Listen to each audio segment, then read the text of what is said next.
سعيدي، مساء الخير، ازيك؟ عامله ايه؟ طبعا انا امتحنت امبارح خلاص والليفل خلص، بس كنت عايزه اشكرك بجد يعني من قلبي.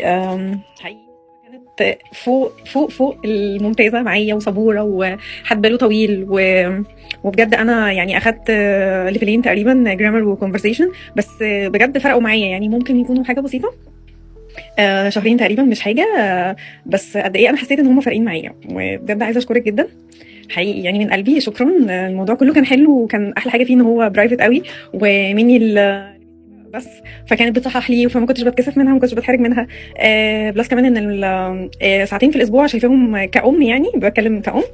بالنسبه لي حلوين جدا. اولا الساعه مش تقيله ان انا اسيب الولاد واقعد اركز في الكورس، كانت خفيفه بالنسبه لي، وفي نفس الوقت مرتين في الاسبوع، فانا بتمرن مرتين في الاسبوع، فبالنسبه لي مش بنسى.